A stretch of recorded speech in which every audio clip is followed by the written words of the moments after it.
제가 드리고 싶은 말씀은 다들 이제 많이들 하는 얘기이긴 하지만 재즈의 역사는 적어도 19세기까지 거슬러 가야 되고 더 길게 가면은 어, 뭐 영미 문화뿐만 아니라 프랑스, 스페인 문화 그리고 서아프리카를 중심으로 한 아프리카 문화 그리고 카리브해 여러 섬들의 문화 또 뭐 중미 지역의 남미 지역의 문화 여러 곳의 문화가 그 뒤섞여 가지고 이제 나온 결과물이긴 하고 한데 그런 측면에서도 이긴 하지만은 제가 관심 있는 부분은 문화 유통이라는 걸 아주 미시적으로 들여다보면은 유통을 누가 시키고 어떤 식으로 하느냐. 소통이라는 게 있어야 되잖아요. 그런 소통이라는 아주 근본적인 차원에서 미국의 19세기 흑인들은 여러 가지 문화적 재료를 물론 가지고 있긴 한데 이거를 녹여낼 수 있는 사회적 여건이 전혀 갖춰지지 않은 사람들이었습니다. 그러니까 주변부 하층에서 문화를 유통해야 될 뿐만 아니라 국가가 나서서 적극적으로 그걸 억압을 하는 상태였다고 할 수 있어요.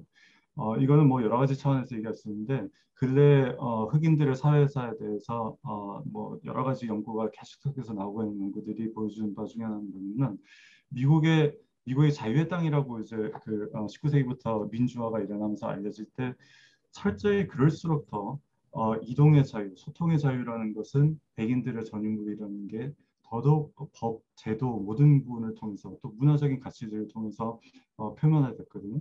그러면서 그 반대 지점에 있는 흑인들은 그런 근본적인 자유들을 누리지 못하도록 노예 신분이든 아니면 자유흑인이든 그런 자유의 이동과 소통이라는 근본적인 자유조차 누리지 못하도록 적극적으로 억압을 당했거든요. 그에 대해서 자세히 지금 뭐 얘기할 시간 없는데 문화적으로 이게 어떤 의미가 있느냐. 그런 상황에서 도대체 그 농장별로 가령 고립되는 노예들이 공통의 노래와 춤, 이야기들을 만들어냈다는 것 자체가 이제 사실 굉장히 놀라운 겁니다. 그걸 이제 소통을 자기들 음으로 양으로 이제 시키면서 구전을 해가지고 이제 흑인 문화를 만들어낸 건데요. 그러다 보니까 제가 보기에는 재즈는 이제 그런 배경에서 나오는데 재즈를 비롯한 많은 흑인 문화의 특질 중에 하나는 유통하는 행위 자체가 그 문화를 규정하는 하나의 본질적인 부분이라고 할 수 있지 않을까라는 생각을 합니다. 왜냐하면은 문화를 유통을 하는 것 자체가 전복적인 행위고 국가가 규정하는 사회 문화적인 범주 바깥의 행위이기 때문이죠. 그러니까 어, 대놓고 어떤 저항적인 메시지를 내놓지 않을 때에도 흑인들의 그런 문화가 계속 전파되는 과정 자체가 계속해서 국가의 주류 가치에 대항하는 전복적인 행위를 함으로써만 가능했다. 그런 차원에서 저는 아주 근본적으로 재즈를 가능하게 한 탄생을 가능하게 한 문화 유통 그 미시적인 수많은 우리가 모르는 잊혀진 그 많은 흑인들의 문화 유통 행위 자체가 탈국가적인 의식을 가지고 있었기 때문에 또 그 탈국가적인 의식을 되새김하는 과정일 수밖에 없었다라고 저는 해석을 하고 싶습니다. 뭐 시간이 있었다면 좀 더 구체적으로 이제 재즈의 뭐 여러 가지 뭐 즉흥성이랄지 어떤 그런 특질들을 가지고 얘기를 할 수 있겠지만 뭐 어차피 제가 음악학자도 아니고서 그 얘기보다는 그러면은 재즈와 국가의 관계가 어떤 식으로 그러면 19세기에서 20세기에 넘어가면서 변모를 하느냐 이 부분에 대해서 말씀 좀 드릴게요. 재즈의 탄생 자체는 물론 19세기 말 20세기 초에 일어나기 때문에 제가 방금 말씀드린 것 같은 극도로 억압된 상황에서 흑인들이 조금씩 벗어나는 시기에 비로소 재즈가 탄생하긴 했어요. 그렇지만 재즈를 가능하게 한 그 의식과 문화적인 태도는 고스란히 이어졌다고 저는 생각을 하고요. 그런데 또 재즈가 이제 물론 새로운 19세기 말 20세기 초의 상황에서 유통이 많이 일어나고 대량 생산 소비가 일어나고 대중 엔터테인먼트가 생겨나는 그 상황 속에서 비로소 이제 상업화가 되고 하니까 큰 어떤 그 많은 연주자들이 여기에 참여할 수 있게 되고 또 재즈라는 그 음악 장르에 대해서 대중이 인식을 하고 뭐 공부를 하고 이제 이런 과정이 가능했다고 그 전제는 달아야 하긴 합니다. 그런데 그럼에도 불구하고 재즈가 탈국가적인 의식을 계속해서 가질 수밖에 없었던 이유는 뭐 많은 재즈를 사회사적으로 연구한 사람들이 보여주듯이 20세기 초, 20세기 중엽까지도 미국의 인종주의는 뭐 여전히 극심했어요. 새로운 방식으로 이제 표출됐죠. 도시에 들어오는 흑인들에 대해서 이제는 두려움을 느끼고 그들을 어떻게 통제할 것이냐 이런 식의 의식이 더 가령 반영된다든지. 그리고 19세기 말 20세기 초는 미국이 국가로서 자기들의 문화적 정체성을 미국의 특히 백인들이 새로 규정하려고 하던 시기입니다. 미국이 비로소 처음으로 패권에 가까운 어떤 그런 여러 경제적인 문화적인 힘을 가지기 시작하던 시기도 하고, 그런데 바로 그 지점에서 미국인들은 당대 많은 다른 강력한 국가들과 마찬가지로 인종적 제국주의 그리고 자본주의 이런 것에 입각해서 국가의 정체성을 이해를 하려고 또 규정을 하려고 노력했습니다. 그 과정에서 재즈, 흑인 문화는 미국이 가지려고 하는 정체성의 정반대 지점에 있는 것으로 규정이 되곤 했어요. 실제 그런 담론이 숱하게 배출됐습니다. 그러면서도 이제 재즈를 즐긴 거죠. 그러니까 재즈를 즐길 때는 우리는 진짜 이 문화가 뭐 훌륭하다고 생각해서 즐기는 게 아니라 그 클래식 음악 듣고 뭐 하다가 종종 토요일 밤에 아주 저속한 어떤 그런 야만적인 거를 잠깐 누리면서 잠깐 뭔가 회포를 풀려고 할 때 그때 그냥 즐기는 것뿐이다. 이런 식으로 해서 재즈는 철저히 엔터테인먼트 차원, 예술 바깥의 문화 바깥의 차원, 미국의 국가 정체성 바깥의 것으로 규정하려는 것은 20세기 초 중엽에도 여전히 굉장히 강했어요. 그러다 보니까 재즈 뮤지션들은 계속해서 자기들만의 흑인들의 역사를 이어받아서 자기들 그 문화적 역사를 이어받아서 그 공동체적인 정체성, 미국이라는 존재 바깥에 대안적인 정체성을 상상해야만 이 문화를 계속해서 이제 만들 수 있었던 겁니다. 그런 상황이 20세기 중엽에 바뀌기 시작하는데요.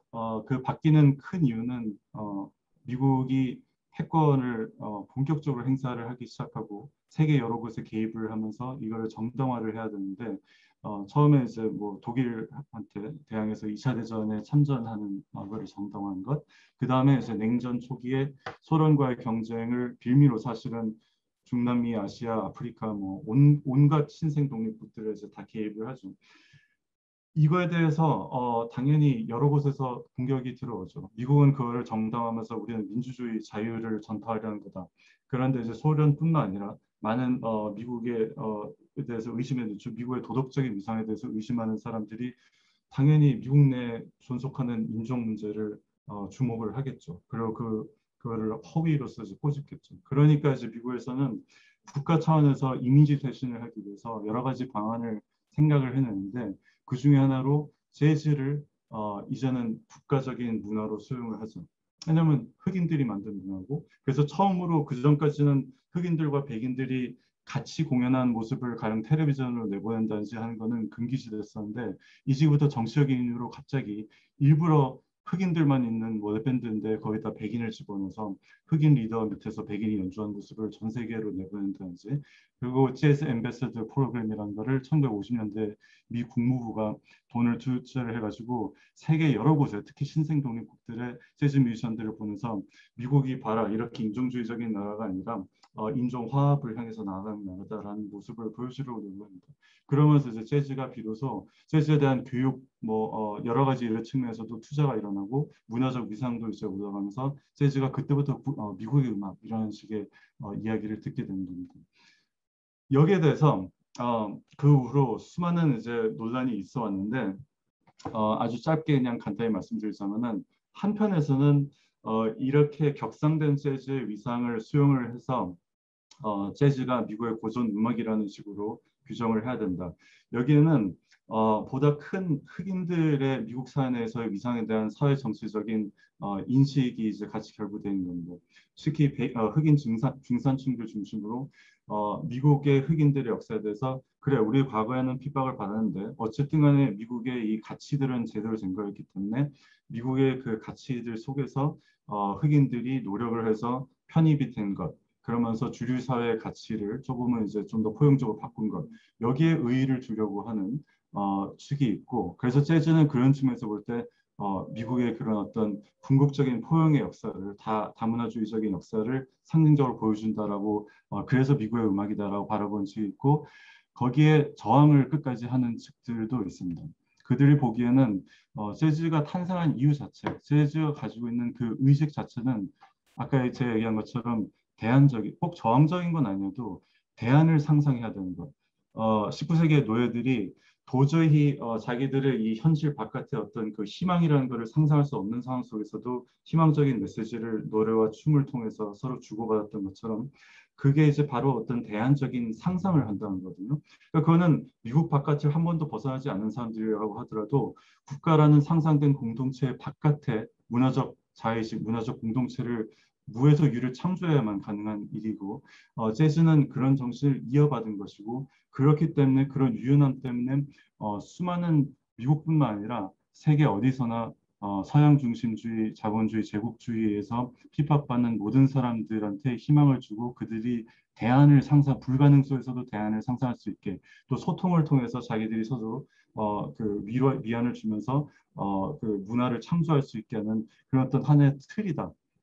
이런 생각을 견지하면서 지금도 계속해서 그래서 아까 제가 얘기한 것처럼 뭐 그 얘는 스타인데 뭐 아시안 아메리칸 그 재즈 뮤지션들 아무도 모르지만 그리고 뭐 지금도 남아프리카계 그 재즈 뮤지션들과 영국의 흑인 재즈 뮤지션들 서인도 제도 뮤지션들이 같이 이렇게 그 새로운 어떤 근데 그 이런 뮤지션들은 보통은 굉장히 이제 좀 급진적인 음악적으로도 급진적인 연주를 하는 경우들이 많고 그래서 대중의 관심에서는 벗어나 있는 경우가 많은데 근데 뭐 저는 사실 그렇게 생각합니다. 저 개인적으로 제 시간이 이제 거의 다 됐지만 개인적으로 이제 어 저도 한국인으로서 미국사 저는 사실 재즈 연구한 사람이 아니고 주로 미국의 건국 과정에 대해서 연구를 하고 뭐 한국에서 사실 많이 다들 관심 가지 않는 미국의 미시적인 법 역사 사회사 식민주의로 바라본 미국의 역사 이런 걸 주로 바라보는데 재즈는 그냥 제가 팬으로서 오랫동안 좋아했는데